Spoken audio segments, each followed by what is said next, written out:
Hello friends, my name Jasveer Singh. Welcome to our YouTube channel. मैं इस channel पर job, immigration, travel blog की video बना के डालता हूं जो काफ़ी इन्फॉर्मेशनफुल और हेल्पफुल होती हैं। इसलिए मेरे चैनल को लाइक और सब्सक्राइब करें और नीचे बेल के आइकन को भी दबाएं जिससे आपको न्यू वीडियो की अपडेट मिल सके। तो फ्रेंड्स, आज की वीडियो में हम बात करेंगे एक बहुत ही इंपॉर्टेंट टॉपिक के बारे में। क्या आप ऑस्ट्रेलिया का विजिटर वीज़ा सब क्लास 600 टू स्टूडेंट वीज़ा सब क्लास 500 कन्वर्जन, यानी कि ऑस्ट्रेलिया के टूरिस्ट वीज़ा को स्टूडेंट वीज़ा में कन्वर्ट करवा सकते हैं ऑस्ट्रेलिया में जाने के बाद? और क्या ये पॉसिबल है? क्या कंडीशन लगनी चाहिए, कौन कौन सी नहीं लगनी चाहिए और क्या पॉसिबिलिटी है? हर एक आपको जो डाउट होगा, हर एक चीज़ की तमाम डिटेल मैं इस वीडियो में कवर करूंगा। तो फ्रेंड्स, इन्फॉर्मेशन बहुत बड़ी है, सो आप उसको यूज़ कर सकते हैं, खुद पे इम्प्लीमेंट कर सकते हैं और अपना बेनिफिट जो है कर सकते हैं। तो इसलिए इस वीडियो को शुरू से लेके एंड तक देखिएगा, तभी आप सब कुछ समझ सकेंगे। तो फ्रेंड्स, सबसे पहले हम बात कर लेते हैं कि क्या ये पॉसिबल है। जी हाँ, बिल्कुल पॉसिबल है। ऑस्ट्रेलिया गवर्नमेंट ने यहाँ पे आपको प्रोविजन दी हुई है कि you can legally convert your tourist visa सब क्लास 600 इनटू स्टूडेंट वीजा सब क्लास 500। आप कर सकते हैं। ऑस्ट्रेलिया गवर्नमेंट ने आपको प्रोविजन दी हुई है। लेकिन फ्रेंड्स, सबसे पहले तो आपको चेक करना पड़ेगा कि आपके विजिट वीजा पे एक कंडीशन होती है, वो नहीं लगनी चाहिए। आप जब नॉर्मली अपना वीजा देखते हो तो आपके वीजा पे एक कंडीशन लगी होती है 8101, यानी कि आप जो है इस वीजा पे काम नहीं कर सकते हैं, तो विजिटर वीजा पे वर्क नहीं कर सकते हैं। इस कंडीशन पर क्लियरली लिखा हुआ है। इसके अलावा एक और कंडीशन होती है 8201। दैट्स मीन आप मैक्सिमम 3 मंथ स्टडी लिखा होता है, यानी कि आप उस विजिट वीजा पे आप 2-3 महीने का कोर्स करना चाहते हैं, क्योंकि आपकी इस विजिट वीजा पे स्टे होती है। आपका वीजा होता है वैलिड, वो 1 साल के लिए, 3 साल के लिए, जितना भी होगा। जब आप ऑस्ट्रेलिया इंटर हो जाओगे, चेक करोगे ऑनलाइन, माई वीवो ऐप आती है उसके ऊपर, तो वो आपका वीजा 3 मंथ्स के लिए दिखाएगा, मतलब सिर्फ वो एंट्री दिखाएगा। जैसे ही आप कंट्री आउट करोगे, फिर वीजा की नॉर्मल वैलिडिटी आ जाएगी, यानी कि आपके पास 3 मंथ की एंट्री है, तो उसमें आपको बेसिक सा कोर्स करना चाहते हैं तो वो आप कर सकते हैं। लेकिन 2-3 महीने में बंदा वहाँ क्या करेगा? वहाँ किसी की ट्रेनिंग वगैरह होगी, तो उसके लिए वो बेनिफिशियल होता है। फ्रेंड्स, एक तो ये 2 कंडीशन होती हैं। फ्रेंड्स, इसके अलावा भी ऑस्ट्रेलिया टूरिस्ट वीजा पर 2-3 कंडीशन भी और आती हैं, उससे कोई ज़्यादा फर्क नहीं। लेकिन फ्रेंड्स, इम्पोर्टेंट ये है कि कौन सी कंडीशन नहीं आनी चाहिए, दैट इज 8503। ये बहुत ही टेंशन वाली कंडीशन है। ये ज़्यादातर देखिए विजिट वीज़ा पे नहीं लगती, लेकिन जो फैमिली स्पॉन्सर्ड क्लास होते हैं या उनके वीज़ा पे ये कंडीशन लगने के चांसेस ज़्यादा होते हैं, क्योंकि ऑस्ट्रेलिया हाई कमीशन उस पर नो फर्दर स्टे लगा सकता है। मेरे हिसाब से तो पहली कंडीशन क्या है कि आपके वीज़ा पर नॉर्मल कंडीशन लगी हुई है, नो फर्दर स्टे वाली कंडीशन नहीं लगी हुई है, यानी कि 8503 नहीं है। अगर वो कंडीशन वीज़ा पे है तो बहुत ही लिमिटेड कंडीशन में होता है ऑस्ट्रेलिया के विजिट वीज़ा को स्टडी वीज़ा में कन्वर्ट करवाना, क्योंकि फ्रेंड्स उसको बे ऑफ करना बहुत ही लिमिटेड कंडीशन में हो सकता है। जैसा कि आप अपनी स्क्रीन पर देख रहे होंगे कि ये तमाम कंडीशन जो दी हुई हैं, इन सभी कंडीशन के अंदर जो है उसका जो बेबियर है वो मिल सकता है, लेकिन ये बहुत ही मुश्किल वाली चीज़ है। तो कोई भी सिनेरियो नहीं होता, आप मान के चलो कि नहीं होगा, तो ये मान के ही चलो पहले। तो फ्रेंड्स, अगर आपके ऑस्ट्रेलिया के वीज़ा सब क्लास 600 विजिट वीज़ा पे ये कंडीशन नहीं है, तो आप टूरिस्ट वीज़ा को स्टडी वीज़ा में कन्वर्ट करने का प्रोसेस क्या है, प्रोसीजर क्या है? आप अगर ऑस्ट्रेलिया में विजिट वीज़ा पे जा चुके हो तो प्रोसीजर कोई इतना मुश्किल नहीं है। कई पूछेंगे गैप का इशू, देखिए गैप को जस्टिफाई करना चाहिए आपको, लेकिन वहाँ एडमिशन लेना भी इतना मुश्किल नहीं होता। इसका मैं आपको रीज़न बता देता हूँ। ऑस्ट्रेलिया का आप जब भी देखोगे GAT क्लियर नहीं हुआ, जो वीज़ा रिफ्यूज़ हो गया, स्टूडेंट वीज़ा वाले जो जानते होंगे कि आप जेन्युइन टेम्परेरी इंट्रेड नहीं हो, इसी बेस के ऊपर एम्बेसी आपको रिफ्यूज़ करती है कि आप ऑस्ट्रेलिया आ गए तो नहीं जाने वाले वापिस। मान लीजिए जिसके पास टूरिस्ट वीज़ा है वो ऑलरेडी ऑस्ट्रेलिया में बैठा हुआ है, क्या कोई लॉजिक लगता है उसको ये कहना कि भाई तू यहाँ पे इस वक्त ऑस्ट्रेलिया में हो, लेकिन हमने तुमको स्टूडेंट वीज़ा दे भी दिया तो तुम वापस अपनी होम कंट्री नहीं जाओगे, तुम जेन्युइन टेम्परेरी इंटर नहीं हो, तो भाई नहीं वापस जाऊँगा, मैं तो ऑलरेडी यहाँ पर हूँ इस वक्त। ये लॉजिकल रीज़न नहीं है, तो इसलिए रिफ्यूज़ होने के चांसेस बहुत ही कम होते हैं। करते हैं वो रिफ्यूज़ ऑन शोर, वो स्टूडेंट वीज़ा आप कन्वर्जन करवाते हो, लेकिन 99% वो नहीं होता। बहुत रेयर केसेस होते हैं जब आपकी SOP वगैरह में जो है कुछ ना कुछ जो है कॉन्ट्रोडक्ट कर रही हैं चीज़ें जो पड़ जाती हैं, तो वहाँ मुश्किल आ सकती है। अदरवाइज आप कर सकते हो, अप्लाई कर सकते हो। तो फ्रेंड्स, इसका प्रोसीजर क्या है? सबसे पहले आपको SOE लेनी है, यानी कि आपको ऑस्ट्रेलिया के किसी भी कॉलेज यूनिवर्सिटी में एडमिशन लेनी है। उसके लिए आप ऑस्ट्रेलिया में गवर्नमेंट रजिस्टर्ड मारा एजेंट की हेल्प ले लेना, क्योंकि आपके पास ऑस्ट्रेलिया में एक टाइम है लिमिटेड 3 मंथ एंट्री, तो 3 महीने के अंदर अंदर आपको ये नहीं है कि आपको स्टूडेंट वीज़ा आपको ग्रांट हो जाना चाहिए, अप्लाई करना है। एटलीस्ट अप्लाई करने का प्रोसीजर है कि आपको कॉलेज यूनिवर्सिटी में एडमिशन लेनी पड़ेगी। उनकी CO जब आपके पास आ गई कंफर्मेशन ऑफ इनरोलमेंट, तो मतलब आपका एडमिशन डन है।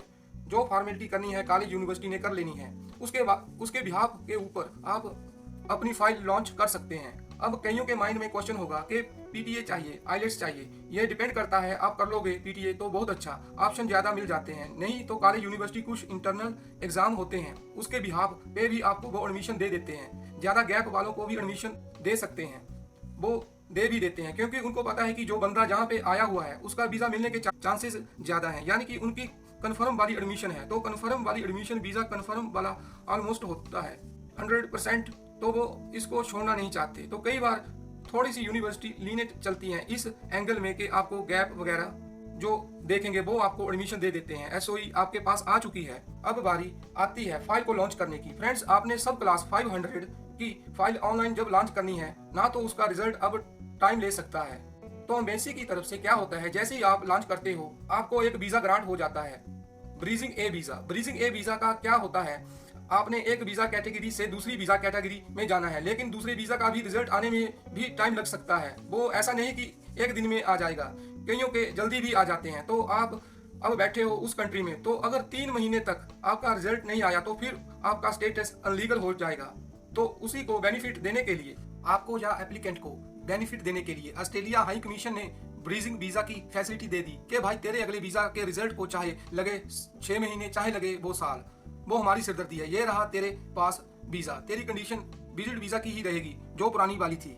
नो वर्क राइट, बाकी कोई चक्कर नहीं, कोई काम नहीं कर सकते, वही कंडीशन कंटिन्यू रहेंगी और आपको मिल जाएगा bridging A visa. That means कि आप लिमिटेड, उसकी कोई वैलिडिटी नहीं होती जब तक आपका रिजल्ट नहीं आ जाता आपके स्टूडेंट वीज़ा का। जब तक वो वैलिड है तो आपको ब्रीजिंग वीज़ा मिल गया, और नॉर्मली वो 1-2 महीने के अंदर अंदर वो आपको रिजल्ट दे देंगे, फिर आपका पुराना विजिट वीज़ा खत्म हो जाएगा। आप अपना जब स्टेटस देखोगे तो वो ऑटोमेटिकली चेंज होकर स्टूडेंट वीज़ा का हो जाएगा। तो आपको ऑस्ट्रेलिया से आउट होने की भी जरूरत नहीं है, यानी आप ऑस्ट्रेलिया में विजिट पर रहते रहते ही आप अपने विजिटर वीज़ा को स्टूडेंट वीज़ा में कन्वर्ट कर सकते हैं।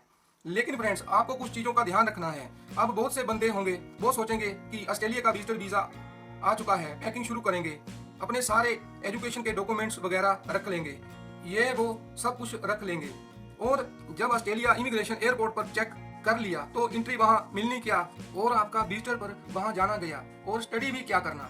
आप विजिटर से भी आप जाओगे और हाथ धो लोगे और सीधा एयरपोर्ट से आ जाओगे वापस। तो पहले आपकी इंटेंशन यही होनी चाहिए कि आप जिस वीज़ा पे जा रहे हो, जो वीज़ा आपने लिया है वो वीज़ा आपने सिर्फ घूमने फिरने के लिए लिया है, अपने रिलेटिव से मिलने के लिए लिया है। तो आपका जो प्लानिंग है वो भी उस हिसाब से मैच करना चाहिए, यानी कि आपको अपने एजुकेशन के डॉक्यूमेंट्स अपने साथ कैरी नहीं करने चाहिए, वो नहीं लेके जाने चाहिए। बाद आप उन्हें मंगवा लो किसी भी तरीके से, लेकिन आप इन चीज़ों को अवॉइड करो, क्योंकि आपको आगे चल के दिक्कत आ सकती है। अगर एयरपोर्ट पे ये चीज़ें चेक हो गई तो आप वापस वहाँ से एयरपोर्ट से ही आपका वीज़ा कैंसिल करके आपको डिपोर्ट कर देंगे, क्योंकि जिस पर्पज़ के लिए आपने वीज़ा लिया है, उस पर फोकस्ड रहो कि इस पर्पज़ के लिए वीज़ा लिया है, उस पर्पज़ के हिसाब से ही आपकी प्लानिंग करके जाओ, उसके हिसाब से ही आप अपना सामान कैरी करें। सारा कुछ पहले कंट्री को देख लो, क्योंकि बहुत से लोग हैं मतलब मन बना के जाते हैं कि हमने वापस नहीं आना, हमने वीज़ा कन्वर्ट करवा लेना है, लेकिन 1-1.5 महीने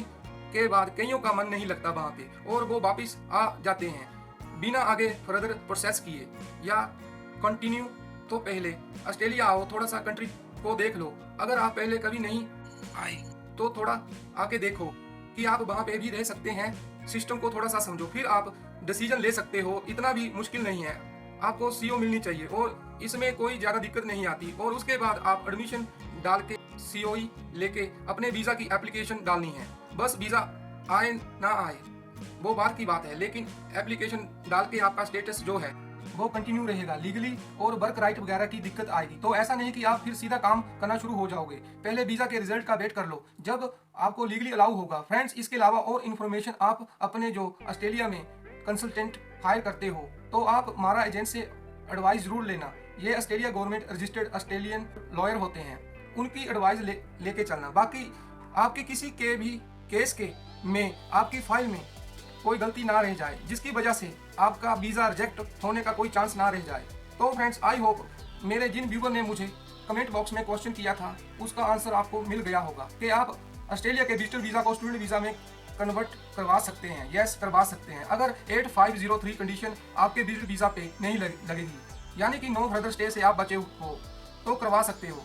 एक मैं आपको एडवाइस दे सकता हूँ, जिनकी 8503 लगती होगी ना, फैमिली स्पॉन्सर वालों के लिए। आप अपनी प्रोफाइल बढ़िया रखो, इनकम वगैरह अच्छी रखो, एक बार इस वीज़ा पे जाओ, आपको जो भी मिला है आप जाके घूम फिर के, जैसा कि आपका ट्रैवल प्लान है 15-20 दिन का, आप वापस आ जाओ। फिर 9-10 महीने वेट करके फिर नॉर्मल फैमिली स्पॉन्सर को छोड़ के नॉर्मली इंटेंशन पर ट्राई करो वीज़ा लेने की। हो सकता है आपका नॉर्मल में जब आ जाएगा तो उस पर वो कंडीशन नहीं लगी होगी, क्योंकि ये कंडीशन वगैरह रिफ्यूज़ करवाना आपको इतना इजी टास्क नहीं होता। तो वो कंडीशन ना लगी हो तो फिर आपको कोई ज़्यादा दिक्कत नहीं आएगी, आप बहुत आसानी से कन्वर्जन करवा सकते हैं। तो ये प्रोविज़न मिली हुई है, लेकिन मेक श्योर करें कुछ जो मैंने आपको टिप्स दिए हैं उसका ध्यान रख लें, लेकिन टाइम रहते ही इस प्रोसीजर को कंटिन्यू कर लें। ऐसा ना हो कि आखिर के 15-20 दिन बचे हों और आप CI ढूंढते फिरें।